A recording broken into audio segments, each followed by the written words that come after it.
बिस्मिल्लाहिर्रहमानिर्रहीम। Question 1, select the incorrect matching. जो गलत है वो हमने सिलेक्ट करना है। अल्फा पे ये दो स्ट्रक्चर बनाई हुई हैं और कहा हुआ है कि ये ज्योमेट्रिक आइसोमरिज्म है। देखिए ये स्क्वायर प्लेनर दो स्ट्रक्चर्स हैं, दोनों में एक एक प्लैटिनम, दो दो Cl और दो दो अमोनिया है। इसका मतलब दोनों का एम्पिरिकल फार्मूला सेम है जबकि स्ट्रक्चर डिफरेंट है। किस तरह स्ट्रक्चर डिफरेंट है कि जो पहले वाली स्ट्रक्चर है उसमें जो दोनों हैलोजन हैं वो साथ साथ हैं या एक ही साइड पे हैं, तो ये क्या होगा, ये होगा सिस। और दूसरे में ये जो हैलोजन जो सेम टाइप के अपोजिट साइड पे हैं तो ये क्या होगा, ट्रांस। तो ऐसे ही आइसोमेरिज्म को ज्योमेट्रिक आइसोमेरिज्म कहते हैं। तो ये बात सही है। बीटा, ये दो कंपाउंड्स हैं और कहते हैं जी आयोनाइजेशन आइसोमेरिज्म हैं। देखिए ये जो पहले वाला है और दूसरे वाला, दोनों में एक एक कोबाल्ट, एक एक Br, 5 अमोनिया और एक एक सल्फेट है। इसका मतलब दोनों का एम्पिरिकल फार्मूला सेम है जबकि स्ट्रक्चर डिफरेंट है, तो ये आइसोमर्स तो हैं। अब देखिए इसमें एनाइन है SO4-2 और ये कैटाइन है। जब इसे एक्वस सोल्यूशन में डालेंगे तो ये दो आइन बनेंगे। जब इसे आप एक्वस सोल्यूशन में डालेंगे तो एक Br- बनेगा और ये एक पूरा कम्प्लेक्स कैटाइन बनेगा।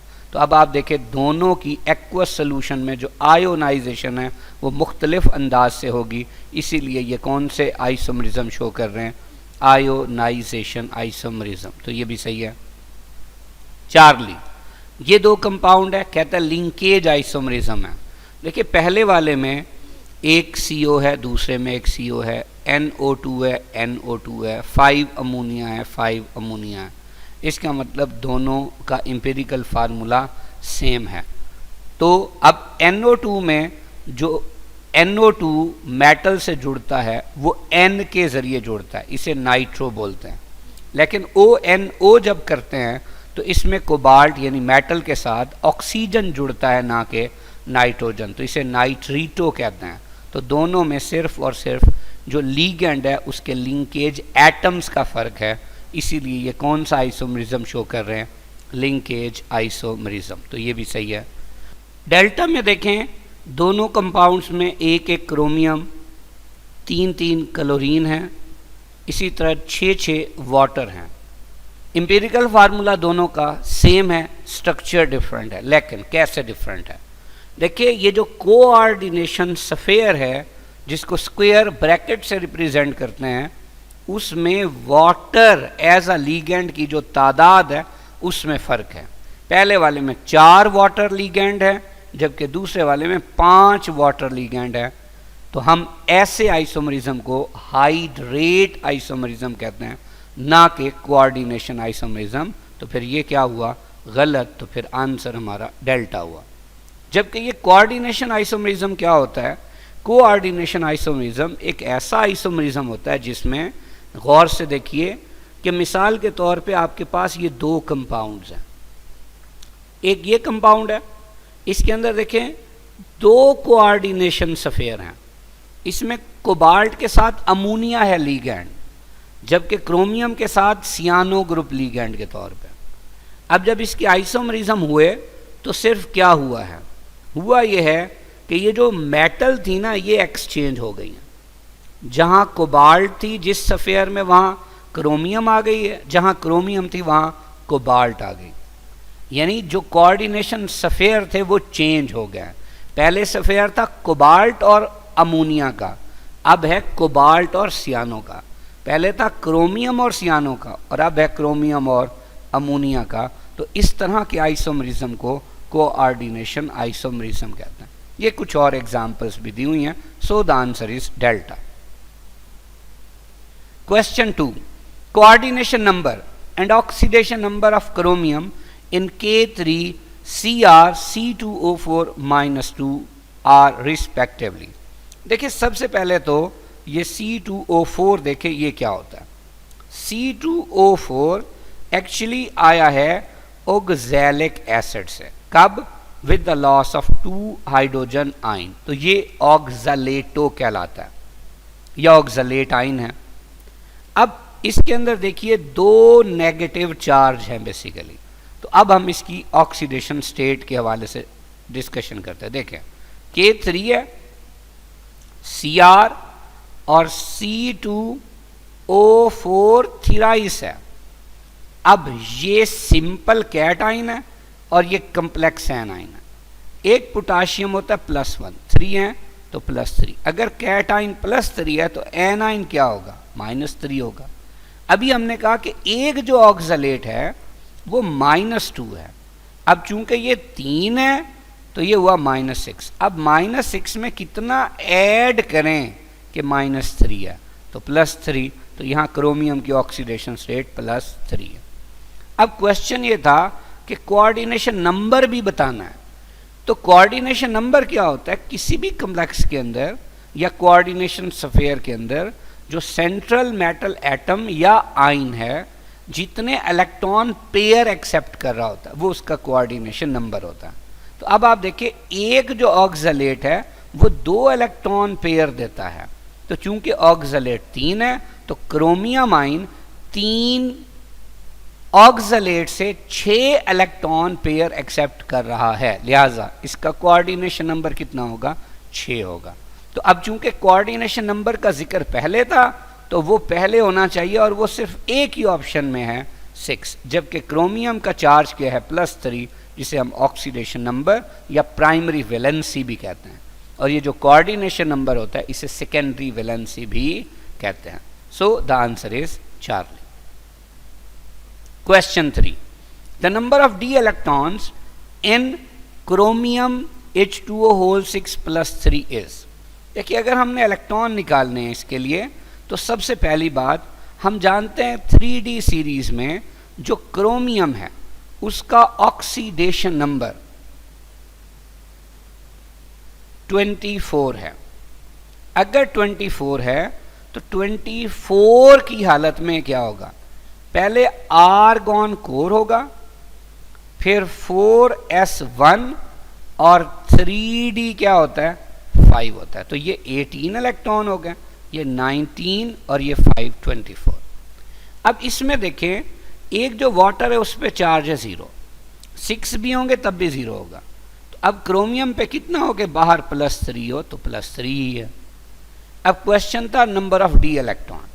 देखिए अगर यही क्रोमियम +3 होगा तो इसका मतलब है पहले इस S से एक इलेक्ट्रॉन निकल गया होगा। आर्गॉन कोर वैसे की वैसी होगी। अब ये एक इलेक्ट्रॉन निकला, इधर से कितने निकलेंगे, 2 निकलेंगे ना, क्योंकि +3 है तो ये क्या होगा 3d3 होगा। तो क्वेश्चन ये था कि D में कितने इलेक्ट्रॉन है, तो कितने इलेक्ट्रॉन है D के अंदर 3 electron. So the answer will B beta. Question 4। Question 4 है कि प्रिलिंग इज अ प्रोसेस इन विच, देखिए सिंपल सी बात है, हमने ये बताना है प्रिल्स क्या होते हैं। प्रिल्स कोई भी जो फर्टिलाइजर होती है उसके सॉलिड ड्रॉप्स को बोलते हैं, जो कि बेसिकली पहले मोल्टन फॉर्म में होता है। तो ऐसी ऑप्शन हमें सिर्फ एक ही जगह पे नजर आ रही है, दैट इज चार्ली, कि प्रिलिंग असल में क्या है, मोल्टन यूरिया को कन्वर्ट करना किस में, सॉलिड ड्रॉप्स में, दानों में, ग्रेन्यूल्स में, प्रिल्स में। So the answer is Charlie. Question 5। A bottle completely filled with concentrated sulphuric acid is left unstoppered for some days. कि एक बॉटल थी, किसकी थी, H2SO4 की, उसे कुछ दिन के लिए ढक्कन के बगैर रख दिया गया। हुआ क्या कि we observed spontaneous overflow of the acid, यानी उसमें से एसिड आहिस्ता आहिस्ता बाहर निकलने लग गया। The problem was due to, तो आप जानते हैं कि कंसंट्रेटेड H2SO4 एक अच्छा खासा हाइग्रोस्कोपिक कंपाउंड है। वो क्या करेगा, एटमॉस्फेयर में मौजूद वाटर वेपर्स को एब्जॉर्ब कर लेगा, तो उसका वॉल्यूम क्या होना शुरू हो जाएगा, बढ़ना शुरू हो जाएगा। चूंकि वो तो पहले ही बॉटल फिल थी, तो जब उसका वॉल्यूम बढ़ेगा तो वो एसिड अलोंग विद वाटर कहाँ जाएगा, बॉटल से बाहर जाएगा, ओवरफ्लो होगा। तो ये किस वजह से हुआ, due to hygroscopic nature of H2SO4। So the answer is beta. Question 6. Which of the following nitrogenous fertilizer contains maximum percentage of macronutrients. देखिए जो DAP है, जो कि डाई अमोनियम फॉस्फेट भी कहलाती है, इसमें 75% प्लांट न्यूट्रिएंट्स मौजूद है। जो बड़े न्यूट्रिएंट्स हैं उनमें देखिए फास्फोरस भी मौजूद है और नाइट्रोजन भी मौजूद है। So the answer is alpha. लेकिन इन्हीं ऑप्शंस में कुछ और क्वेश्चंस भी हो सकते हैं। मिसाल के तौर पे पूछा जा सकता है कि पाकिस्तान में सबसे ज्यादा इस्तेमाल होने वाली फर्टिलाइजर कौन सी है, तो आंसर क्या होगा, यूरिया होगा। अगर वो पूछे वो कौन सी फर्टिलाइजर है जिसमें नाइट्रोजन 46% है, तो वो भी यूरिया होगा। अगर वो पूछे कि भाई बताइए इनमें से कौन सी फर्टिलाइजर जिसमें नाइट्रोजन 33% के करीब है, तो आंसर डेल्टा होगा, अमोनियम नाइट्रेट। इसी तरह अगर क्वेश्चन पूछा जाए कि वो कौन सी फर्टिलाइजर है जो पैडी राइस फील्ड्स में यूज नहीं की जा सकती, तो अमोनियम नाइट्रेट है। क्यों? कि वो जो माइक्रोबियल बैक्टीरिया होते हैं वहाँ, वो इसको डिकम्पोज करके नाइट्रोजन में कन्वर्ट कर देते हैं। वो कहाँ चली जाती है, एटमॉस्फेयर में, तो प्लांट्स को उसका कोई फायदा नहीं होता। इसी तरह अगर पूछा जाए कि वो कौन सी फर्टिलाइजर है जो फर्टिलाइजर होने के साथ साथ एक्सप्लोसिव मटेरियल के तौर पे भी यूज होती है, तो that is also ammonium nitrate. तो बहरहाल इस क्वेश्चन के मुताबिक आंसर क्या हुआ, alpha. Question 7, a transition element X has a configuration 4s0 3d4 और आर्गॉन कोर है in its +3 oxidation states, its atomic number is. अब देखिए बड़ी इंपॉर्टेंट बात, ये +3 हमें बता रहा है कि ये जो भी मेटल थी उसमें से 3 इलेक्ट्रॉन लूज हो चुके हैं। तो याद रखिए अब +3 की फॉर्म में उसमें जितने इलेक्ट्रॉन हैं उसमें आपने ये 3 ऐड कर देना है, तो उस एलिमेंट का क्या आ जाएगा, एटॉमिक नंबर आ जाएगा। तो देखिए आर्गॉन कोर के हो गए 18, 4s के हो गए 0, 3d के हो गए 4 और 3 निकल चुके हैं, हमने वो 3 ऐड कर दिए। तो अब क्या होगा, 18 और 4 22, 22 और 3 25। इसका मतलब उस एलिमेंट का एटॉमिक नंबर 25 था। अगर वो हमसे पूछे कि भाई बताइए ये कौन सा एलिमेंट था, तो आपको पता है मैंगानीज का एटॉमिक नंबर कितना है, 25 है। तो इसका मतलब ये कौन सा एलिमेंट था, मैंगानीज था। तो एलिमेंट का नाम भी पूछा जा सकता था, या उसकी सिंबल भी पूछी जा सकती थी, या जैसे यहां पूछा हुआ एटॉमिक नंबर भी पूछा जा सकता। So the answer is alpha. Question 8, which of the following compounds is not coloured. देखिए कलर्ड वो नहीं होता जिसमें डी में इलेक्ट्रॉन्स नहीं होते या डी पार्शली फिल्ड नहीं होता। अब इन ऑप्शंस में ये कॉपर, कोबाल्ट, आयरन और कैडमियम में से आपको नजर आ रहा है कि ये जो कैडमियम है ये बेसिकली सेकंड बी का मेंबर है। क्या होता है, जिंक, कैडमियम और मरकरी। अगर आप इनकी जनरल इलेक्ट्रॉनिक कन्फिगरेशन लिखें तो क्या होता है, इस जिंक को ही देख लें, जैसे 30 है तो क्या होता है, आप कहते हैं आर्गॉन कोर है, उसके बाद 4s2 है और 3d10 है, और ये बनाता है क्या, Zn+2। इसका मतलब ये वाले 2 इलेक्ट्रॉन निकल जाएंगे। अब डी में तो कितने इलेक्ट्रॉन होंगे, 10, ये तो पार्शली फिल्ड है ही नहीं, तो इसमें डी ट्रांजिशन नहीं होगी। जब डी ट्रांजिशन नहीं होगी तो कलर नहीं शो करेगा, तो कंपाउंड्स कैसे होंगे, कलरलेस। सेम केस किसके लिए होगा, कैडमियम और मरकरी के लिए भी।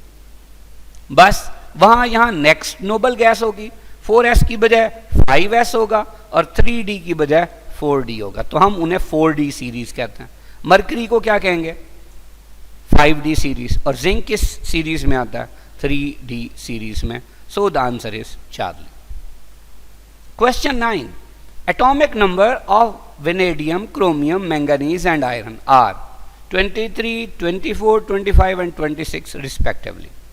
Which one of these may be expected to have highest second ionization energy? देखिए अगर हम इन एलिमेंट्स की इलेक्ट्रॉनिक कन्फिगरेशन देखें तो ये वेनेडियम, क्रोमियम, मैंगनीज और ये आयरन की इलेक्ट्रॉनिक कन्फिगरेशन है वैलेंस शेल की। गौर से देखिए, अब इनमें कौन सा ऐसा है कि जिसका जो वैलेंस शेल यानी 4s और 3d कंप्लीटली फिल्ड या हाफ फिल्ड होगा after the loss of one electron, मतलब अगला इलेक्ट्रॉन निकालना मुश्किल होगा। तो देखें इसमें आपको नजर आ रहा है कि ये जो क्रोमियम है, अगर फर्ज किया ये एक इलेक्ट्रॉन 4s से निकाल दे तो 3d5 होगा। ये क्या होगा? Half filled. ये तो अच्छा खासा स्टेबल होता है, लिहाजा इसमें से इलेक्ट्रॉन निकालना मुश्किल होगा, यानी इसकी सेकेंड जो आयोनाइजेशन एनर्जी है वो क्या होगी? ज्यादा होगी। इसी तरह अगर देखें मैंगनीज की बात करें तो इसमें से 4s से पहला भी निकल जाएगा, दूसरा भी, लेकिन जब 3d जो कि हाफ फील्ड है उसमें से तीसरा निकलेगा तो फिर एनर्जी ज्यादा चाहिए होगी क्योंकि ये ज्यादा स्टेबल है। तो मैंगनीज की थर्ड आयोनाइजेशन एनर्जी ज्यादा है। तो अब चूंकि क्वेश्चन में पूछा हुआ था सेकेंड आयोनाइजेशन एनर्जी किसकी ज्यादा है, तो that is chromium, so the answer is Charlie. लेकिन अगर इन्हीं ऑप्शंस में से पूछा होता कि किसकी थर्ड आयोनाइजेशन एनर्जी रिलेटिवली ज्यादा होगी तो फिर आंसर क्या होता? Manganese. Question 10, the nitrogen present in some plants helps the plants to. देखिए अल्फा है फाइट अगेंस्ट डिजीजेस, तो ये फास्फोरस का काम होता है। प्रोड्यूस फैट, फैट में तो नाइट्रोजन होती ही नहीं है। हेल्प्स इन फोटोसिंथेसिस, देखें अगर यहां लिखा होता है हेल्प्स इन क्लोरोफिल डेवलपमेंट, यानी क्लोरोफिल बनाने में हेल्प करता है, तब तो ठीक था, लेकिन हेल्प्स इन फोटोसिंथेसिस नाइट्रोजन नहीं करता, वो क्लोरोफिल करता, तो ये भी गलत हो गया। प्रोड्यूस प्रोटीन, कैसे कि भाई नाइट्रोजन मिलकर अमाइनो एसिड बनते हैं और अमाइनो एसिड से प्रोटीन बनता है, तो इसका मतलब इसका प्रोटीन सिंथेसिस में काम है। So the answer is delta. Question 11, the property of transition metals which does not depend upon number of unpaired electrons. देखिए अल्फा पे है बाइंडिंग एनर्जी, याद रखिए बाइंडिंग एनर्जी मेल्टिंग पॉइंट या बॉइलिंग पॉइंट डिपेंड करता है अनपेयर्ड इलेक्ट्रॉन और metallic structure पे। जैसे जैसे अनपेयर्ड इलेक्ट्रॉन बढ़ते जाते हैं और मेटेलिक करैक्टर भी एक खास हद तक होता है तो बाइंडिंग एनर्जी भी बढ़ेगी, मेल्टिंग और बॉइलिंग पॉइंट भी बढ़ेगा। लेकिन अनपेयर्ड इलेक्ट्रॉन चाहे जरा ज्यादा भी हो लेकिन मेटेलिक करैक्टर कम हो जाए तो फिर बाइंडिंग एनर्जी क्या हो जाती है? कम हो जाती है। बीटा पैरामैग्नेटिज्म, कोई भी मेटल कैटाइन जब मैग्नेट की तरफ वीकली अट्रैक्ट हो तो वो पैरामैग्नेटिक कहलाता है, और अगर मैग्नेट की तरफ वीकली रिपेल हो या अट्रैक्ट ना हो तो वो डायामैग्नेटिक कहलाता है। तो अब जितने अनपेयर्ड इलेक्ट्रॉन ज्यादा होते हैं उतना पैरामैग्नेटिक करैक्टर ज्यादा होता है, और जितने अनपेयर्ड इलेक्ट्रॉन्स कम होते हैं उतना पैरामैग्नेटिक करैक्टर कम और डायामैग्नेटिक करैक्टर ज्यादा होता है। तो ये भी अनपेयर्ड इलेक्ट्रॉन पे डिपेंड करता है। अभी हमने बात की थी कलर ऑफ कॉम्प्लेक्सेस, अगर डी में अनपेयर्ड इलेक्ट्रॉन होंगे तो D D transition of electron होगी, तब भी ट्रांजिशन मेटल कैटाइन क्या शो करेगा? कलर शो करेगा। तो इसका मतलब फिर एक ही ऑप्शन बची, कौन सी? Atomic mass. इसका अनपेयर्ड इलेक्ट्रॉन से कोई ताल्लुक नहीं है। So the answer is delta. Question 12, the transition element which can show highest oxidation state is. देखिए अगर हम ऑक्सीडेशन स्टेट की बात करें तो हमें पता है जो मैंगनीज है वो मैक्सिमम ऑक्सीडेशन स्टेट शो करता है, वो क्या है? वो +7। सो द आंसर इज डेल्टा। लेकिन बड़ी इंपॉर्टेंट बात, अगर जस्ट ट्रांजिशन एलिमेंट्स की बात की जाती और ये 3D सीरीज के ना होते तो उनमें सबसे ज्यादा ऑक्सीडेशन स्टेट ऑस्मियम और रुथेनियम की होती है। एक कंपाउंड है ऑस्मियम टेट्राऑक्साइड और एक है रुथेनियम टेट्राऑक्साइड, तो इसमें एक ऑक्सीजन -2 है तो ये 4 है तो -8, तो ऑक्सीजन क्या होगा? +8। सेम रुथेनियम भी +8 होगा। तो maximum oxidation state in transition series is +8 but in 3D series is +7, और वो कौन शो करता है? वो मैंगनीज शो करता है। Question 13, SO2 by reacting with other gases in atmosphere forms। देखें ये जो SO2 है, पहली बात तो ये है कि ये रिएक्ट करती है ऑक्सीजन से और वाटर से और बनाती है H2SO4। अब एयर में ऑक्सीजन और वाटर वेपर्स के अलावा नाइट्रोजन और भी बहुत सारी गैसेस होती हैं, तो ये जो H2SO4 है ये सस्पेंड हो जाता है किस में? एयर में। यानी एयर में H2SO4 का सॉल्यूशन बन जाता है।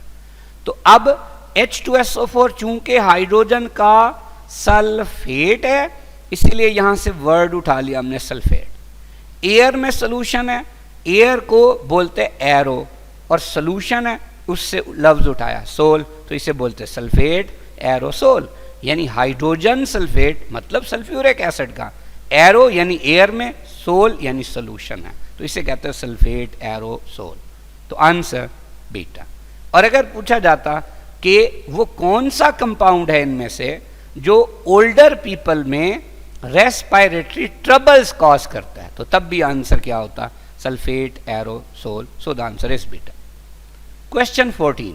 The number of moles of AgCl which is precipitated when excess of AgNO3 is added to CrNH3(6) देखें कंप्लेक्स क्या है, CrNH3(6) और ये Cl3 है। अब जब आप इसके अंदर ऐड करेंगे AgNO3, अब दोनों को एक्वस सॉल्यूशन की फॉर्म में मिला दें, अब क्या होगा? ये कैटाइन, ये एनाइन, ये कैटाइन, ये एनाइन, ये -1 है, ये +1 है, ये -1 है, और ये कितना है? 3 है, और ये अगर -3 है तो ये पूरा क्या होगा? +3 होगा। अब जब आयोनाइजेशन होगी तो एक Cl- एक Ag+ से मिलेगा, यानी एक इसका एनाइन इसके कैटाइन से, तो ये 3 है तो ये भी 3 होना चाहिए। तो यहाँ क्या होगा? 3AgCl जो कि सॉलिड होता है, प्रेसिपिटेट होता है, डिजॉल्व भी नहीं होता। अब यहाँ क्या होगा? यहाँ आपके पास आ जाएगा Cr, फिर NH3 और इसके होल 6, और इसके बाद क्या होगा? नाइट्रेट। पर नाइट्रेट कितने होंगे? 3 होंगे। तो अब क्वेश्चन ये था कि AgCl के कितने नंबर ऑफ मोल्स बनते हैं, तो AgCl के कितने नंबर ऑफ मोल बने?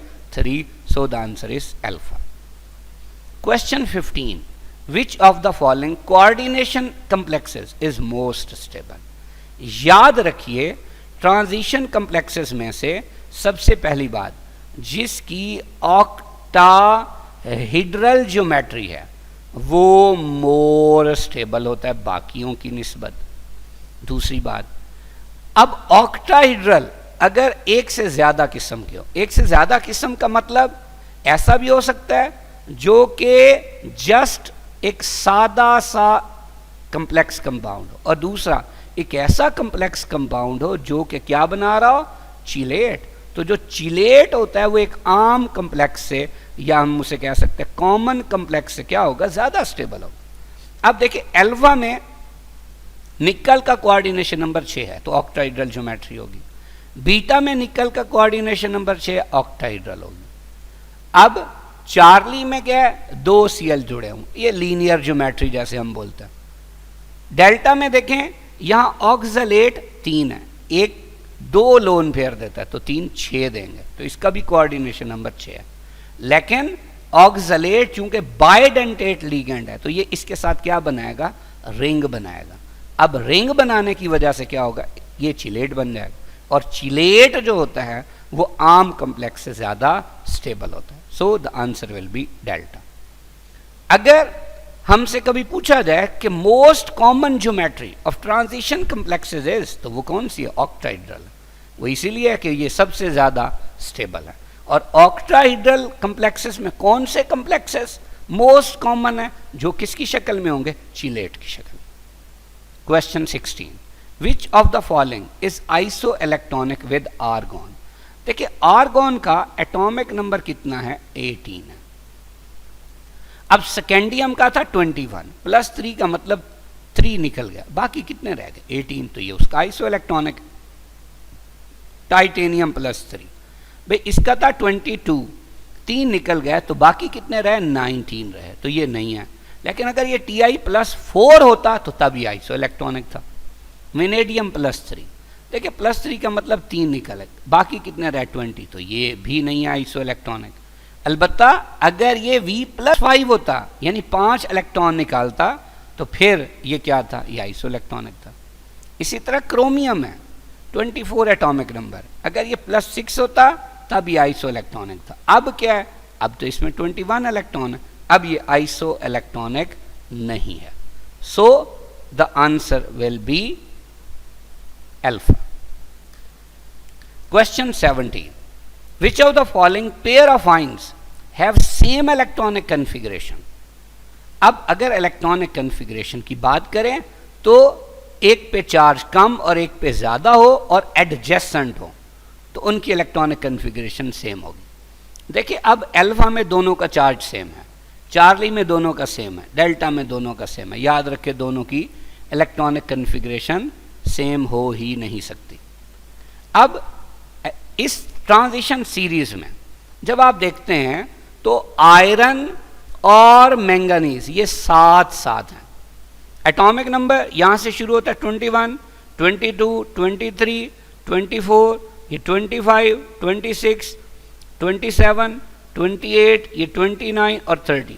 मैं अगेन बात बता रहा हूं कि देखें दो एडजेसेंट एलिमेंट हो और एक का चार्ज कम और एक का ज्यादा हो तो उनमें इलेक्ट्रॉन्स की तादाद सेम होगी। जैसे अब जो Mn है, Mn पे है +2, यानी जो 25 इलेक्ट्रॉन थे उनमें से ये वाले दो उसने लूज कर दी। जबकि Fe में 26 थे तो वो क्या करेगा, ये वाले दो भी लूज कर देगा और ये इन दो में से एक भी लूज कर देगा। अब आप देखें इधर भी आर्गॉन और डी में 5 इलेक्ट्रॉन और इधर भी आर्गॉन और डी में कितने इलेक्ट्रॉन, 5 इलेक्ट्रॉन। इसका मतलब दोनों में इलेक्ट्रॉन्स की तादाद भी सेम होगी, दोनों आइसो इलेक्ट्रॉनिक भी होंगे, दोनों की इलेक्ट्रॉनिक कन्फिग्रेशन भी सेम होगी। सो the answer will B beta. और बड़ी इंपॉर्टेंट बात, दोनों का पैरामैग्नेटिक करैक्टर भी बराबर होगा क्योंकि दोनों में अनपेयर्ड इलेक्ट्रॉन्स की तादाद बराबर है। और ट्रांजिशन मेटल्स में जो 3D सीरीज है उनमें Fe+3 और Mn+2 का ही मैक्सिमम पैरामैग्नेटिक करैक्टर है क्योंकि ये वो आयंस है जिनमें आयनिक फॉर्म में सबसे ज्यादा अनपेयर्ड इलेक्ट्रॉन्स है। तो बहरहाल answer beta. Question 18, the ratio of ammonia and carbon dioxide to form ammonium carbamate is.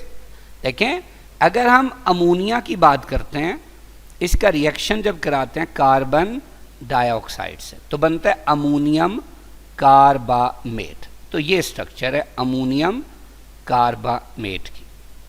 अब आप देखें यहां वैसे ही दो नाइट्रोजन है तो यहां से नजर आ रहा है अमोनिया कितने होंगे, 2 होंगे, और कार्बन डाइऑक्साइड कितना यूज होगा, 1 होगा। इसको बैलेंस करके भी देखा जा सकता। तो इसका मतलब आंसर क्या हुआ, आंसर बीटा। लेकिन अगर हमसे ये पूछा होता कि जैसे ये अमोनियम कार्बामेट है, हमसे पूछा ये होता कि अमोनियम कार्बामेट को जब हीट करते हैं तो कौन सा प्रोसेस होता है, तो हम कहेंगे डिहाइड्रेशन होता है। अगर ये पूछा जाता कि इसको हीट करते हैं तो कौन सा ऑर्गेनिक कंपाउंड बनता है, तो हम कहते क्या बनता है, यूरिया बनता है। तो बहरहाल answer beta. Question 19, the fertiliser which when formed is liquid but dried by the heat of reaction is. तो जो डीएपी है ये पहले लिक्विड होती है पर चूंकि प्रोसेस एक्सोथर्मिक है तो उस हीट से ये सॉलिडिफाई हो जाती है। So the answer is charge. लेकिन अगर यहीं पे ये क्वेश्चन पूछा जाता कि वो कौन सी फर्टिलाइजर है जो लिक्विड स्टेट में यूज होती है, तो आंसर डेल्टा होता, अमोनिया। अगर पूछा जाता वो कौन सी फर्टिलाइजर है जिसमें नाइट्रोजन 82% है, तो वो भी कौन सी है, वो भी अमोनिया। अगर पूछा जाता पाकिस्तान में मोस्ट कॉमन यूज्ड फर्टिलाइजर कौन सी है, तो आंसर होता यूरिया। और अगर पूछा जाता वो कौन सी फर्टिलाइजर है जिसमें नाइट्रोजन 46% है, तो वो भी यूरिया। वो कौन सी फर्टिलाइजर है जिसमें नाइट्रोजन तकरीबन 33% है, अमोनियम नाइट्रेट। वो कौन सी फर्टिलाइजर है जो हाइग्रोस्कोपिक है, अमोनियम नाइट्रेट।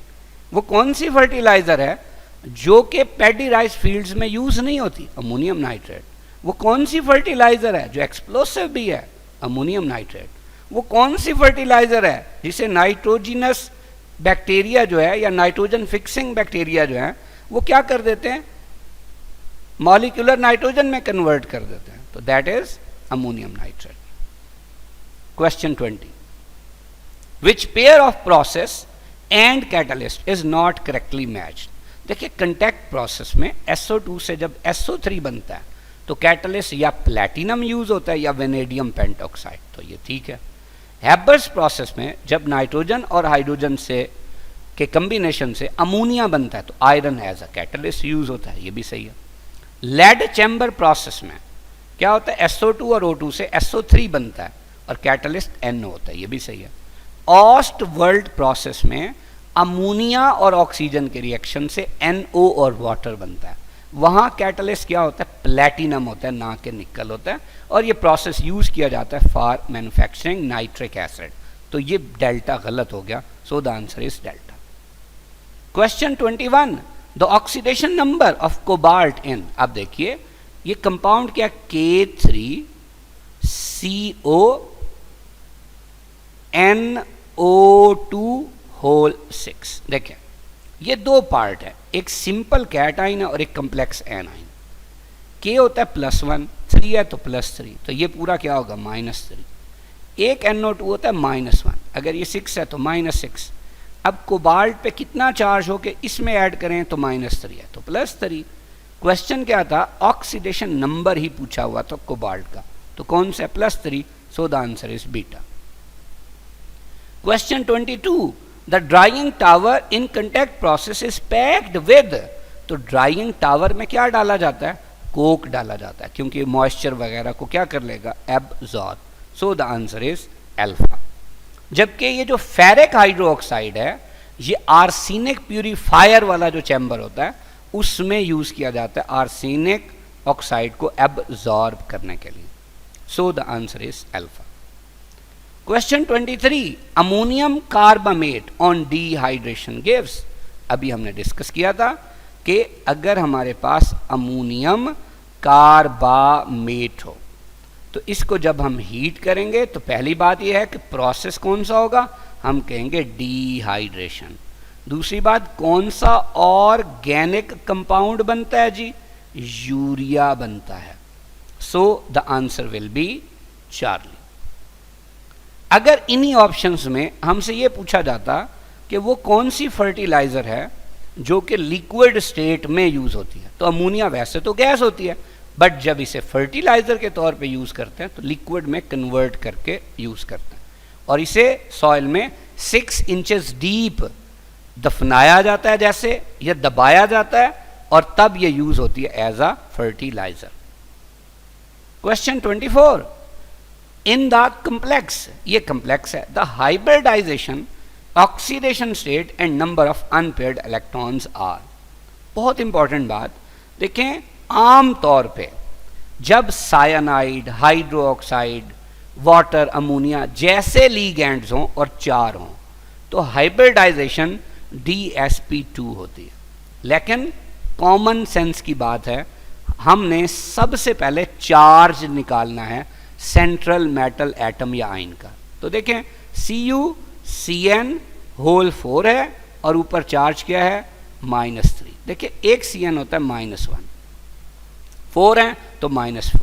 अब Cu पे कितना चार्ज हो कि इसमें ऐड करें तो -3 है, तो जाहिर सी बात है +1।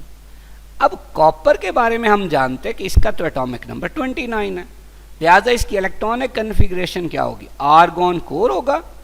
उसके बाद हमारे पास क्या होगा, फिर हमारे पास होगा 4s, और 4s में कितने इलेक्ट्रॉन होते हैं, इसका 1, और फिर 3d होगा। 3d में ऑर्बिटल कितने होते हैं, 5, और उनमें इलेक्ट्रॉन कितने होते हैं, 10। तो इसका मतलब ये ऐसे पेयर्स की फॉर्म में होंगे कॉपर के अंदर। अब बड़ी इंपॉर्टेंट बात, चूंकि यहाँ कॉपर +1 है तो जब ये +1 होगा तो इसके अंदर क्या होगा, ये आर्गॉन कोर होगी और ये 4s वाला इलेक्ट्रॉन अब नहीं होगा, जबकि 3d के इलेक्ट्रॉन तो वैसे के वैसे पड़े होंगे जैसे पहले पड़े थे, यानी पेयर्ड, और वो भी कितने, 10 के 10। इसका मतलब ये हुआ कि इसमें ये जो 3d है ये हाइब्रिडाइजेशन में हिस्सा ही नहीं ले सकता, जबकि अब हाइब्रिडाइजेशन में 4s के साथ इन्वॉल्व कौन होगा, 4p इन्वॉल्व होगा, जिसके अंदर 3 ऑर्बिटल हैं और तीनों के तीनों क्या पड़े हुए हैं, खाली पड़े हुए।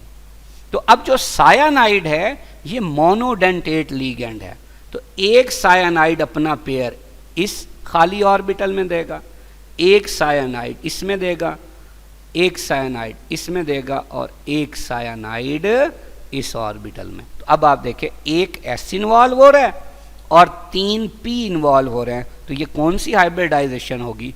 sp3।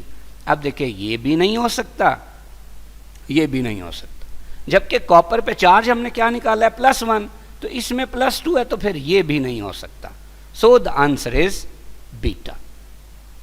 Question 25, the melting point and boiling point of transition elements as compare to S and P block elements. याद रखिए इनके मेल्टिंग और बॉइलिंग पॉइंट S ब्लॉक और P ब्लॉक दोनों से ज्यादा होते हैं और ये ट्रू मेटल्स भी कहलाती हैं। So the answer will be alpha. The number of ions formed by dissolving 1 molecule of. अब देखिए इसका एक मॉलिक्यूल या फार्मूला यूनिट जब हम वाटर में डिसॉल्व करेंगे तो देखिए सबसे पहले इससे क्या बनेगा? Fe+2 और SO4-2। जब ये वाला जो पोर्शन है ये वाटर में जाएगा तो क्या बनेगा? देखें इससे बनेगा NH4+, कितने? 2, और SO4-2 कितने? 1, और वाटर तो आयोनाइज ही नहीं होता। तो अब आप देखें एक हो गया फेरस, ये एक ये वाला हो गया सल्फेट, इसी तरह 2 अमोनियम और एक इधर से जो सल्फेट है, तो टोटल देखिए 1 2 और 2 4 और 1 5। सो द आंसर इज 4। अब इस क्वेश्चन को चेंज किया जा सकता था, कैसे? कि कितने टाइप के आइंस बनते हैं जब इसका एक फार्मूला यूनिट वाटर में डाला जाता है। तो अब सल्फेट तो एक ही टाइप के है ना, तो ये 1 और ये भी 1 यानी 2 और ये 3, तो फिर आंसर 3 होता। Question 27, in contact process arsenic oxide is removed by passing SO2 gas through. अभी हमने डिस्कस किया था कि किस में से गुजारते हैं? फेरिक हाइड्रो ऑक्साइड में से। So the answer is beta. Question 28, which is correct about EDTA। ये EDT क्या है? Ethylene diamine tetra acetate. देखिए एथिलीन क्या है? CH2 ये एथिलीन है।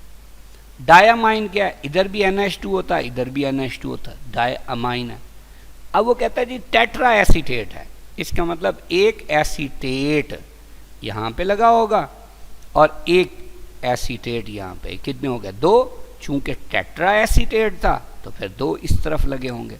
तो this is the structure of ethylene diamine tetra acetate. अब बड़ी इंपॉर्टेंट बात, अल्फा ऑप्शन पे क्या है कि ये चीलेटिंग लीगेंड है। याद रखें मोनोडेंटेट लीगेंड के अलावा सारे चीलेटिंग लीगेंड होते हैं, तो ये बात सही है। बीटा पॉलीडेंटेट लीगेंड है। देखें इसमें एक ये वाला पेयर डोनेट होगा, एक ये होगा, एक ये 3, ये 4, ये नाइट्रोजन के ऊपर भी एक एक पेयर है, तो ये भी डोनेट होंगे। तो टोटल कितने हैं? 6। तो एक से ज़्यादा होता है तो उसे पॉलीडेंटेट कहते हैं, ये भी ठीक है। It is a hexadentate ligand. तो देखिए 4 यहाँ से और 2 यहाँ से, 6 ही है ना, तो फिर ये भी सही है। So the exact answer is delta. Question 29, sulphuric acid eliminates water from formic acid as long with the formation of carbon monoxide. लेकिन क्या है कि फॉर्मिक एसिड को जब ट्रीट करते हैं किससे? सल्फ्यूरिक एसिड से। तो सल्फ्यूरिक एसिड क्या करता है जी? इसमें से कार्बन मोनोऑक्साइड बनाता है। तो कैसे बनाता है? बेसिकली यहाँ पे ये H का जो बॉन्ड है ये इस C पे शिफ्ट हो जाता है और ये बॉन्ड लिया। देखिए OH ने बॉन्ड लिया, OH नेगेटिव, H ने बॉन्ड दिया, H पॉजिटिव, तो H पॉजिटिव और OH नेगेटिव मिला, क्या बना? वाटर। जबकि ये क्या बनेगा? ये CO के साथ यहाँ पे लोन पेयर, ये क्या चीज़ है? Carbon monoxide. तो यहाँ H2SO4 फॉर्मिक एसिड में से क्या निकाल रहा है? वाटर। तो ये कौन सा एजेंट है? Dehydrating agent. So the answer is beta. अब देखिए बड़ी इंपॉर्टेंट बात, ये H2SO4 जो है ड्राइंग एजेंट भी है। लेकिन ड्राइंग एजेंट कैसे है? ड्राइंग एजेंट ऐसे है कि फर्ज किया कोई भी गैस है जो H2SO4 से रिएक्ट नहीं करती, लेकिन वो एक्वस है यानी उसमें मॉइस्चर है। अगर आप उसको H2SO4 से ट्रीट करवा दें और अब ये जो गैस है ये किस फॉर्म में आपको मिल जाए, ड्राई फॉर्म में, यानी ये जो मॉइस्चर थी वो उसमें से निकल जाए। लेकिन आप देखें इस गैस की केमिकल नेचर चेंज ना हो तो वो कौन सा एजेंट होगा, ड्राइंग एजेंट। लेकिन आपने देखा कि फॉर्मिक एसिड से जब CO और वाटर बना तो केमिकल नेचर ही चेंज हो गई वाटर के निकलने से, तो यहाँ ड्राइंग एजेंट नहीं होगा, यहाँ डिहाइड्रेटिंग एजेंट होगा। और हाइग्रोस्कोपिक क्या होता है कि जैसे यहाँ ये कंसंट्रेट H2SO4 ने ये मॉइस्चर एब्जॉर्ब कर ली और गैस को ड्राई कर दिया, तो ये हाइग्रोस्कोपिक है। डीलिक्विसेंट भी हाइग्रोस्कोपिक होता है, लेकिन दोनों में फर्क क्या होता है? डीलिक्विसेंट एक ऐसा हाइग्रोस्कोपिक कंपाउंड होता है जो जब किसी चीज से मॉइस्चर एब्जॉर्ब करता है तो वो लिक्विड में कन्वर्ट हो जाता है। तो H2SO4 हाइग्रोस्कोपिक भी और डीलिक्विसेंट भी है, जिसका सबूत अभी हम एक क्वेश्चन में डिस्कस करके आए थे कि अगर सल्फ्यूरिक एसिड की बॉटल ओपन करके रख दी जाए तो एटमॉस्फेयर से मॉइस्चर एब्जॉर्ब करता जाएगा, वॉल्यूम बढ़ता जाएगा, यानी लिक्विड का वॉल्यूम बढ़ता जाएगा और ओवरफ्लो शुरू हो जाएगा। तो बहरहाल इस क्वेश्चन के मुताबिक आंसर कौन सा है, beta. Question 30, haemoglobin is a complex containing iron as a constituent of blood, the oxidation state of iron in it is. देखें ये हेमोग्लोबिन की स्ट्रक्चर, इसमें जो Fe है इसकी ऑक्सीडेशन स्टेट +2 होती, तो आंसर बीटा। लेकिन बड़ी इंपॉर्टेंट बात, ये जो हेमोग्लोबिन है ये ऑक्टाहीड्रल कॉम्प्लेक्स है और इसमें Fe+2 जो है इसका कोऑर्डिनेशन नंबर 6 होता है। देखिए 4 तो होते हैं नाइट्रोजन, एक होता है हेम ग्रुप और जो छठा एटम या मॉलिक्यूल होता है वो ऑक्सीजन होता है, जिससे ऑक्सीजनेटेड हेमोग्लोबिन बनती है। अगली बात, ये एक चिलेट है। देखिए ये NN लीगेंड के तौर पे जब एक्ट करते हैं तो आप देखिए ये क्या बन जाता है, रिंग। इसी तरह इधर भी रिंग है, इधर भी रिंग है, इधर भी रिंग है, तो ये चिलेट भी है, इसीलिए बहुत ज्यादा स्टेबल कॉम्प्लेक्स या compound. Question 31, the geometry of FeN2H4 twice Cl2 is. देखिए अभी हमने डिस्कस किया कि जैसे ये हाइड्राजीन है, NH2 इस पे लोन पेयर है, फिर NH2 इस पे भी लोन पेयर। अब ये देखिए दो अलग अलग एटम पे एक एक लोन पेयर है, तो इस तरह का लीगेंड क्या है, बायडेंटेट लीगेंड है, जबकि Cl जो होता है वो -1 है, तो ये मोनोडेंटेट है। लेकिन अब आप देखें इस कॉम्प्लेक्स के अंदर ये जो Cl हैं ये कितने हैं, ये 2 हैं और हाइड्राजीन भी 2 हैं। तो अब ये बायडेंटेट था तो टोटल 4 पेयर ये देंगे, ये मोनोडेंटेट था टोटल 2 पेयर देंगे, तो टोटल कितने पेयर हो गए, 6। तो जब भी 6 पेयर लेता है सेंट्रल मेटल एटम या आयन, तो ज्योमेट्री कौन सी होती है, octahedral. So the answer will be 4। और हमने अभी डिस्कस किया था कि ट्रांजिशन कॉम्प्लेक्सेस की मोस्ट कॉमन ज्योमेट्री क्या ही है, ऑक्टाहीड्रल ही है। Question 32, most of the fertilizers are supplied to farmers in prilled form because. देखिए प्रिल्ड फॉर्म का फायदा क्या होता है, फायदा यह होता है एक तो जब आप उसको खाद को मुट्ठी में डाल के ऐसे हाथ को फैलाएंगे तो वो अच्छी खासी जगह पे या खेत में स्प्रेड हो जाएगी, तो इसका मतलब हमें अल्फा ऐसी ही बात नजर आ रही है। अब बोथ A B या डेल्टा पे ऑल ऑफ दीज ऐसी कोई ऑप्शन तो है नहीं, तो फिर पक्की बात है आंसर अल्फा। दूसरा, चूंकि वो जो प्रिल्स होते हैं वो स्फेरिकल होते हैं तो उन पे मट्टी नहीं ठहरती, तो फ्री ऑफ डस्ट भी होता है। दूसरा, उनको पैक करना और अनपैक करना भी आसान होता है, यानी इजी टू हैंडल भी होता है। तो 3 बड़े फायदे होते हैं प्रिल्स के, ये इजी टू स्प्रेड है, फ्री ऑफ डस्ट और उसको हैंडल करना आसान होता है। Question 33, a brown ring complex during confirmation of nitrate ion form as. तो ये रिंग टेस्ट भी कहलाता है, तो उसके अंदर ये कॉम्प्लेक्स बनता है। असल में इसका क्वेश्चन से कोई लेना देना नहीं है। क्वेश्चन क्या है, the oxidation state of iron here is. तो देखें ये हमारे पास क्या है, FeH2O होल 5, उसके बाद NO और इसके ऊपर प्लस है, और बाहर क्या चीज़ है, बाहर हमारे पास है सल्फेट। अब 2 हिस्से करते हैं हम इसके, एक सिंपल और एक कॉम्प्लेक्स जिसमें स्क्वायर ब्रैकेट है। SO4 होता है -2, तो पक्की बात है ये पूरा +2 होगा। अब देखिए वाटर जो है ये ज़ीरो होता है। अब जितने मर्जी हो ये ज़ीरो ही होगा। NO पे हमें नज़र आ रहा है प्लस, प्लस का मतलब +1 है। तो अब देखिए इनको ऐड करना है FE में और आंसर क्या है +2। तो ज़ाहिर सी बात है अगर ये +1 होगा तो इनको ऐड करेंगे तो +2 होगा। So the answer will be alpha. Question 34, the oxides of which of the following elements are responsible for acid rain. देखिए कार्बन का ऑक्साइड कार्बोनिक एसिड बनाता है, सल्फर का ऑक्साइड सल्फ्यूरिक एसिड बनाता है और नाइट्रोजन के ऑक्साइड नाइट्रिक एसिड। तो ये तीनों एसिड सबब होते हैं किसके, एसिड रेन के। तो इन तीनों के ऑक्साइड से ही बनते हैं ना। So the answer will be delta, all of these.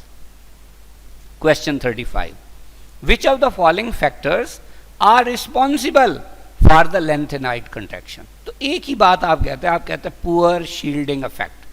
अब देखिए पुअर शील्डिंग इफेक्ट में हमारे पास अल्फा पे लिखा हुआ है poor shielding effect of one of 4f electrons by another in the sub shell.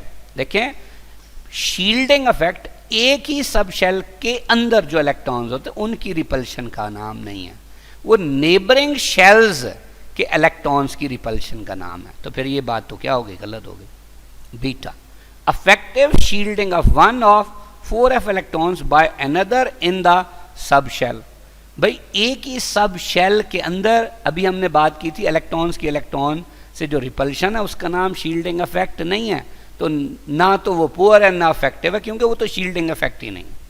Charlie, poor shielding of 5d electrons bye 4f electrons. अब देखें ये डिफरेंट शेल के इलेक्ट्रॉन हैं तो इनकी आपस में रिपल्शन कम होगी, ये बात हो सकती है। Delta, greater shielding. देखें ग्रेटर शील्डिंग तो रीज़न है ही नहीं, असल में पुअर शील्डिंग रीज़न है जिसकी वजह से क्या होता है कि इलेक्ट्रॉन्स की इलेक्ट्रॉन से जितनी रिपल्शन होनी चाहिए थी उतनी नहीं होती और उससे क्या होता है, उससे जो न्यूक्लियस की अट्रैक्शन है वो रिलेटिवली ज़्यादा हो जाती और साइज में डिक्रीज वाजे हो जाता है और उसे कहते हैं लेंथेनाइट कंट्रैक्शन। अब देखिए यहाँ पे एक और बड़ी इंपॉर्टेंट बात, तो बहरहाल इसका आंसर क्या हुआ, आंसर 4। इंपॉर्टेंट बात यह है कि जो लेंथेनाइड्स हैं अगर आप पीरियोडिक टेबल में देखें तो लेंथेनाइड्स असल में किस पीरियड का मेंबर है, ये 6th पीरियड का मेंबर है। तो बड़ी इंपॉर्टेंट बात, इनमें जो S होगा वो 6th वाला फिल होगा। आपको पता है कि जो D होता है ना वो n-1 होता है और जो F होता है वो क्या होता है, वो n-2 होता है। तो पक्की बात है अगर S 6 है ना तो D बेसिकली कौन सा होगा, ये 5 होगा और F कौन सा होगा, ये 4 होगा। तो अब आपके सामने ये जो चार्ली ऑप्शन था इसमें 5D ही बताया हुआ था और 4F ही बताया हुआ था। So the answer is Charlie. Question 36, the fertiliser which is used in combined form with limestone. तो वो कौन सी है, ammonium nitrate. So the answer is alpha. और अगर पूछा जाता कि इनमें से वो कौन सी फर्टिलाइजर है जो पोटाश फर्टिलाइजर है तो आंसर चार्ली होता। फिर कौन सी फर्टिलाइजर है जिसमें नाइट्रोजन 13% है, चार्ली होता आंसर। कौन सी फर्टिलाइजर जिसमें 44% पोटाश है, चार्ली आंसर। वो कौन सी फर्टिलाइजर है जिसमें सबसे ज्यादा प्लांट न्यूट्रिएंट्स होते हैं, डेल्टा होता DAP। Question 37, the coordination number of a central metal atom in a complex is determined। देखिए अभी हमने बार बार जिक्र किया कि कोऑर्डिनेशन नंबर असल में क्या है कि जो सेंट्रल मेटल एटम या आयन जितने इलेक्ट्रॉन पेयर एक्सेप्ट कर रहा होता है किससे, लिगेंड से, वो उसका कोऑर्डिनेशन नंबर होता है और वो कोऑर्डिनेट कोवेलेंट बॉन्ड होता है। तो अल्फा में हमें आयनिक बॉन्ड नजर आ रहा है तो बिल्कुल गलत हो गया। बीटा में देखें यहाँ पे लिखा हुआ है कि number of ligands around a metal bonded by pi bond, तो वो पाई बॉन्ड नहीं होता, वो कोऑर्डिनेट कोवेलेंट बॉन्ड होता है, तो ये भी गलत हो गया। फिर ligands attach to central atom by both sigma and pi bond, तो कोई सिग्मा और पाई बॉन्ड नहीं होता। The number of electron pairs donated by the ligands, तो इलेक्ट्रॉन पेयर डोनेटेड होते हैं और ये कौन सा बॉन्ड होता है, coordinate covalent bond. So the answer is delta. Question 38, the geometry of the transition metal complex depends upon। Geometry किस पे डिपेंड करती है? पहली बात भाई नंबर ऑफ लिगेंड्स पे डिपेंड करती है। मिसाल के तौर पे अगर अमोनिया 4 हैं तो ज्योमेट्री क्या होगी? स्क्वायर प्लेनर, सपोज किसी भी सेंट्रल मेटल एटम या आयन के साथ। और अगर वो 6 हैं तो क्या होगी? ऑक्टाहेड्रल होगी। Beta charge on complex, complex पे पॉजिटिव हो नेगेटिव हो इसका ज्योमेट्री से कोई लेना देना नहीं है। हाइब्रिडाइजेशन देखें, अगर sp3 होगी तो टेट्राहेड्रल, dsp2 होगी स्क्वायर प्लेनर, अगर d2sp3 होगी तो ऑक्टाहेड्रल वगैरह वगैरह। तो इसका मतलब दो बातें हैं जिसके ऊपर ज्योमेट्री डिपेंड करती है, एक अल्फा और एक चार्ली। तो ये ऑप्शन कहाँ है? Delta. So the answer is delta. Question 39, the fertilizer most widely used in Pakistan, बार बार डिस्कस किया, आंसर यूरिया।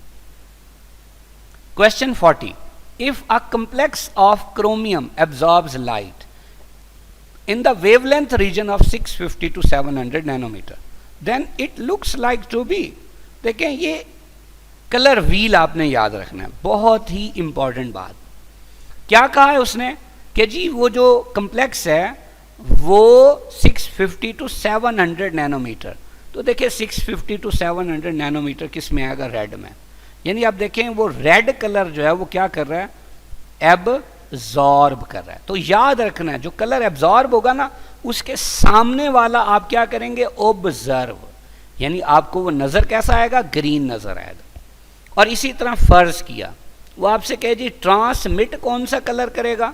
तो जो कलर आप ऑब्जर्व कर रहे हैं उसके दाएं और बाएं के जो कलर हैं वो क्या कर रहा होगा? वो ट्रांसमिट कर रहा होगा। तो अब देखिए अगर हमसे पूछता कि वो ट्रांसमिट कौन सा कलर करेगा तो हम कहेंगे येलो और ब्लू। तो अब पूछा हुआ क्या था कि भाई रेड एब्जॉर्ब कर रहा है तो बताओ वो कैसा नजर आएगा? तो green. So the answer will B beta. इसी तरह अगर सपोज क्वेश्चन में पूछा होता कि वो ऑरेंज कलर या ये वेवलेंथ एब्जॉर्ब कर रहा है तो नजर कैसा आएगा? हम कहेंगे ब्लू। और अगर वो पूछता कौन से कलर ट्रांसमिट करेगा तो ब्लू के दाएं बाएं कौन सा है? वायलेट और ग्रीन। तो हम कहेंगे वायलेट और ग्रीन क्या करेगा? ट्रांसमिट करेगा। Question 41, which one of the following is inorganic fertiliser? कौन सी इनऑर्गेनिक फर्टिलाइजर है? Potassium nitrate, ammonium nitrate, diammonium hydrogen phosphate, ये तो सबके सब इनऑर्गेनिक है। So the answer is delta. Question 42, which of the following is not the property of good fertiliser? देखिए पानी में हल होनी चाहिए, बिल्कुल ठीक है, सस्ती भी होनी चाहिए और प्लांट्स को नुकसान भी ना दे और सॉइल की पीएच भी चेंज ना करे। पर यहां क्या लिख दिया? पीएच चेंज करे। सो the answer is Charlie. Question 43, विच आइन exhibit colour in aqueous solution? भाई कलर तो वो शो करेगा जिसके डी में इलेक्ट्रॉन होंगे। तो अब टाइटेनियम है जी, इसका एटॉमिक नंबर कितना था? 22 था। अब जब 22 होगा तो 4 इलेक्ट्रॉन निकल गया, तो बाकी तो सिर्फ क्या बचा?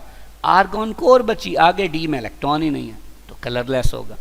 Zn+2, इसका एटॉमिक नंबर कितना था? इसका था 30।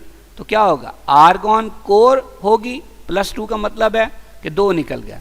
उसके बाद 4s में कोई इलेक्ट्रॉन नहीं होगा तो ये 18 हो गए और 3d में कितने होंगे? 10 होंगे। तो d पूरा पार्शली फिल्ड है ही नहीं तो कलरलेस होंगे।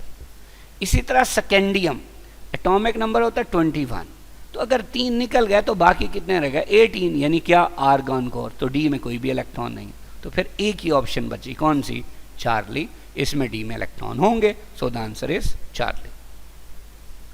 Question 44, in which of the following complex the metal exhibit zero oxidation state? किस में मेटल की ऑक्सीडेशन स्टेट जीरो है? तो देखिए सबसे पहली बात याद रखिए, जिस कम्प्लेक्स में आपको सिर्फ कोऑर्डिनेशन स्फीयर नजर आ रहा हो सबसे पहले आपने उसको चेक करना। लेकिन जो पहले वाला है इसमें कोऑर्डिनेशन स्फीयर के अलावा भी कुछ है, सल्फेट, इसको छोड़ दें। चार्ली में देखिए कोऑर्डिनेशन स्फीयर के अलावा भी कुछ है, इसको भी छोड़ दें। अब डेल्टा में भी सिर्फ कोऑर्डिनेशन स्फीयर है और बीटा में भी। अब इन दोनों को आपने चुनना है, लेकिन अब फिर वो वाला चुनना है जिसमें जो लीगेंड है वो न्यूट्रल हो। तो आपको पता है यहाँ Cl तो एनाइन होता है, अमोनिया न्यूट्रल होता है, तो सिर्फ न्यूट्रल नहीं है, एनाइन भी है, जबकि बीटा में सिर्फ क्या है? Neutral. So the answer is beta. और अगर हम इसको कैलकुलेट करें तो सिंपल क्या होगा, NiCO होल 4। अब ये कम्प्लेक्स है, तो कम्प्लेक्स में ओवरऑल तो चार्ज जीरो है, कार्बन मोनोऑक्साइड भी न्यूट्रल होता है जीरो, 4 क्या जितने मर्जी हो तब भी जीरो होता। अब देखिए जीरो में कितना ऐड करेंगे, जीरो है तो जीरो ही होगा ना, तो निकल की ऑक्सीडेशन स्टेट जीरो होगी। Question 45, among the following ions which has maximum stabilised configuration, किसकी सबसे ज्यादा स्टेबल कन्फिगरेशन होगी, तो स्टेबल कन्फिगरेशन 3D में उसकी होगी ना जिसका D या तो कंप्लीटली फिल्ड हो या फिर हाफ फिल्ड हो। तो कॉपर हमें नजर आ रहा है, कॉपर का एटॉमिक नंबर 29, इलेक्ट्रॉनिक कन्फिगरेशन अभी लिखी थी आर्गॉन कोर यानी 18 तक ये हो गया, उसके बाद 4s1 होता है और 3d10 होता है। तो अगर आप कहते हैं ये +1 है तो पक्की बात है, पहली चीज तो क्या आ गई, आर्गॉन कोर आ गई, दूसरा 4s में अब कोई भी इलेक्ट्रॉन नहीं होगा, जबकि 3d अब भी 10 होंगे, यानी ये कंप्लीटली फिल्ड होगा जो कि सबसे ज्यादा stable. So the answer is delta. Question 46, among the following ions which has the highest paramagnetism. अभी अभी हमने बात की थी कि जो Fe+3 है और Mn+2 है, इन दोनों में 5 क्या होते हैं, अनपेयर्ड इलेक्ट्रॉन, और ये हमने साबित किया था कि ये सबसे ज्यादा है, और जितने अनपेयर्ड इलेक्ट्रॉन ज्यादा होते हैं उतना पैरामैग्नेटिक करैक्टर भी ज्यादा होता है। तो आप देखिए चार्ली में ये जो Fe है इसमें +2 होगा, कैसे होगा, देखिए आपके पास ये 0, ये 6 है, ये भी 0, अगर बाहर +2 है तो यहाँ +2 आ जाएगा। अब 4 अनपेयर्ड इलेक्ट्रॉन किस में होते हैं, इनको उलट कर दें, अगर आप Mn+3 बना दें और Fe बना दें आप +2, तो दोनों में 4 अनपेयर्ड इलेक्ट्रॉन है। तो इसके बाद इन के अंदर अनपेयर्ड इलेक्ट्रॉन सबसे ज्यादा होती है, तो इसका मतलब सबसे ज्यादा पैरामैग्नेटिक करैक्टर Mn+2 और Fe+3, और उसके बाद Mn+3 और Fe+2, तो इनमें से कौन सी ऑप्शन मौजूद है, Fe+2। So the answer is Charlie. Question 47, when a farmer goes to fertiliser market observes the bags marked 46, यानी एक किसान है वो खादों की मार्केट में जाता है, उसको बैग नजर आता है जिसपे 46 लिखा होता है। The dealer tells that it is the percentage of one of the important macronutrient, ये एक मैक्रोन्यूट्रिएंट की परसेंटेज है। देखिए मैक्रोन्यूट्रिएंट कौन से होते हैं, मैक्रोन्यूट्रिएंट में हमने मेमोराइज किया था कि जैसे NPK है, ये 3 वर्ड्स तो मशहूर है, हमने कहा जी नया पाकिस्तान। इसी तरह अमाइनो एसिड्स में कार्बन, हाइड्रोजन, ऑक्सीजन के साथ नाइट्रोजन होता है, तो हमने नाइट्रोजन तो पहले लिख दिया, कार्बन, हाइड्रोजन, ऑक्सीजन लिख दिया। इसी तरह फिर एक वर्ड था कसम, तो उसमें क्या है, कैल्शियम, सल्फर और मैग्नीशियम, ये मैक्रोन्यूट्रिएंट्स हैं। तो अब उसने कहा कि ये आपके पास मैक्रोन्यूट्रिएंट में से कोई है, तो आप जानते हैं कि मैक्रोन्यूट्रिएंट्स में फर्टिलाइजर में तो आम तौर पे नाइट्रोजन, फास्फोरस और क्या यूज होता है, पोटाशियम, तो फिर ये तो हो ही नहीं सकता। The dealer is talking about which of the following fertiliser and macronutrient respectively. तो देखें पहले फर्टिलाइजर का जिक्र करना है और फिर किसका, मैक्रोन्यूट्रिएंट का। तो सबसे इंपॉर्टेंट बात कि यूरिया में बार बार डिस्कस की कि नाइट्रोजन कितने % होता है, 46%, तो यूरिया फर्टिलाइजर और nitrogen macronutrient. So the answer is Charlie. Question 48, the pair of groups of transition elements that show abnormal electronic configuration, तो वो कौन सा है, आंसर हमारे पास है बीटा, लेकिन कैसे, ध्यान से देखिए। अगर फर्स्ट बी में हम बात करते हैं कॉपर की, तो कॉपर का एटॉमिक नंबर है 29। अब आफ्बा प्रिंसिपल के मुताबिक आर्गॉन कोर होनी चाहिए, उसके बाद 4s होना चाहिए और उसमें 2 इलेक्ट्रॉन, और फिर 3d में कितने बचेंगे, 9, तो यूं होना चाहिए, लेकिन ऐसा होता नहीं है। असल में चूंकि इन दोनों का एनर्जी डिफरेंस कम है तो एक इलेक्ट्रॉन इधर आ जाता है, ये बन जाता है 4s1 और 3d10। चूंकि इनर शेल 3d है ऑर्बिटल, तो इसको कंप्लीट करेगा तो ये ज़्यादा स्टेबल हो जाएगा। तो ऐसा नहीं है, ऐसा है। तो ये कॉपर किसका है? फर्स्ट बी का है। इसी तरह अगर हम बात करते हैं क्रोमियम का, तो क्रोमियम जो है इसका एटॉमिक नंबर 24 है। इसकी इलेक्ट्रॉनिक कन्फिग्रेशन लिखेंगे तो पहले तो आ जाएगी आर्गॉन कोर, उसके बाद 4s2 और 3d क्या होना चाहिए था? 4, लेकिन ऐसा भी नहीं होता। क्यों नहीं होता? कि यहाँ भी ऐसे ही एक इलेक्ट्रॉन इधर चला जाता है एनर्जी डिफरेंस के कम होने की वजह से। 4s1 और 3d5, तो चूंकि 3d5 हाफ फिल्ड है, ज़्यादा स्टेबल है ऐसा। तो क्रोमियम किस ग्रुप का है? 6b का है। So the answer is beta. Question 49, consider the coordination compound. ये कोऑर्डिनेशन कंपाउंड है। अ coordinate covalent bond exists between.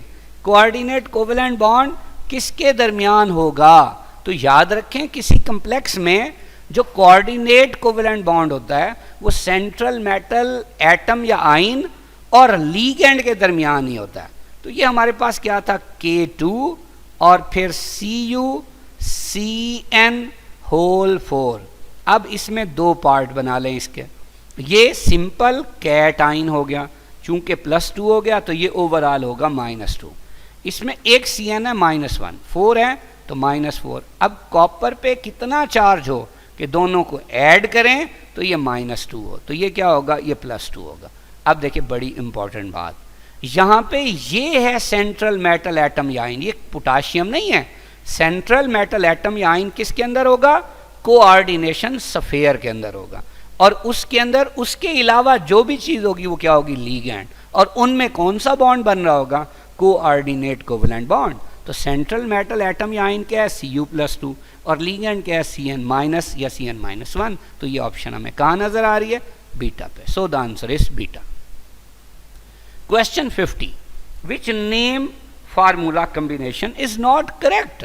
कौन सा ये नाम और फार्मूला का कम्बिनेशन सही नहीं है? देखिए अल्फा पे ये कंपाउंड है। अब इसमें ये सल्फेट क्या होता है? -2। तो ये पूरा जो कम्प्लेक्स है इस पे क्या होगा? इस पे +2 होगा। अब इसमें I- होता है, वाटर पे 0 चार्ज है, अमोनिया पे 0 है। अब देखिए इस -1 में कितना ऐड करेंगे? +2 हो तो +3। अब इसका नाम देते हैं। तो पहले कैट आयन का नाम होता है। कैट आयन में लीगेंड्स का नाम होता है, और वो किस ऑर्डर में होता है? अल्फाबेटिकल ऑर्डर में। तो अमाइन AM से शुरू होता है, और वाटर का एक्वो कहाँ से शुरू होता है? AQ से। तो अमाइन में A के बाद M अल्फ़ाबेट्स में पहले आता है, और एक्वा में A के बाद Q बाद में आता है। तो इसीलिए पहले इसका नाम देंगे। तो टेट्रामाइन, एक्वा, उसके बाद आयोडो, फिर एनाइनिक लीगेंड्स की बारी होती है। फिर कोबाल्ट लिख दिया, फिर ब्रैकेट में रोमन में उसकी ऑक्सीडेशन स्टेट लिख दी, और आगे आपने सल्फेट लिख दिया। अगर ये एनाइनिक कम्प्लेक्स होता तो ये कोबाल्टेटो हो जाता। तो चूंकि ये कैट आयनिक था तो फिर ऐसे ही होगा, तो ये बात सही हो गई। बीटा इसके अंदर दो पार्ट है। के क्या है? प्लस है। ये वाला क्या है? ये माइनस है। अब एक Cl होता है -1, 4 है तो -4। अमोनिया पे कोई चार्ज नहीं होता। अब ये -4 में कितना ऐड करें कि ये -1 है? तो +3, तो यहाँ क्रोमियम +3 है। अब देखिए पहले आ गया सिंपल पोटाशियम लिख दिया। अब ये जो कम्प्लेक्स है इसमें लीगैंड के नाम होंगे, और लीगैंड के नाम किस ऑर्डर में? अल्फाबेटिकल ऑर्डर में। तो अमाइन A से और क्लोरो C से। तो पहले आ जाएगा डायमाइन, फिर क्लोरो कितने? 4, तो टेट्रा क्लोरो। एनाइन का नाम O पे ख़त्म होना चाहिए, भी सही है। फिर क्या जी? क्रोमेट 3। अब क्रोमेट हमने लिखा है 8 पे ख़त्म होना चाहिए, क्योंकि ये एन आयनिक कम्प्लेक्स है, ये भी सही हो गया। Charlie MnCN whole 5 -2। अब देखिए एक Cn होता है -1, 5 है तो -5। इसमें कितना ऐड करें कि -2 हो? तो ये जब हम इसके ऐड करेंगे +3 तो ये चीज़ आ जाएगी। अब इसका नाम कैसे देंगे? लीगैंड एक ही है तो पेंटासियानो, O पे ख़त्म होना चाहिए, O पे ख़त्म हो रहा है। फिर मैंगनेट है, 8 पे क्यों ख़त्म हो रहा? इसलिए ख़त्म हो रहा है कि ये एन आयनिक है, लेकिन इसकी ऑक्सीडेशन स्टेट देखें +3 है, +2 नहीं है, तो इसलिए ये गलत हो गया। So the answer is Charlie. लेकिन डेल्टा देखें, इसका क्या नाम होगा? ये 4 कार्बोनाइल है, हम कहेंगे टेट्रा कार्बोनाइल। और फिर क्या होगा? निक्कल, तो निक्कल लिख दिया। अब गौर से देखिए ओवरऑल ये ज़ीरो है, कार्बन मोनोऑक्साइड जितने भी होंगे ज़ीरो, तो फिर ये भी ज़ीरो होगा ना, तो टेट्रा कार्बोनाइल निकल। अगर हम ब्रैकेट में ज़ीरो लिख देते ना तो ये गलत हो जाता। क्यों? क्योंकि रोमन में तो ज़ीरो होता ही नहीं है, तो इसका मतलब ये भी सही है। सो confirm answer is 4। Best of luck, अल्लाह हाफिज़।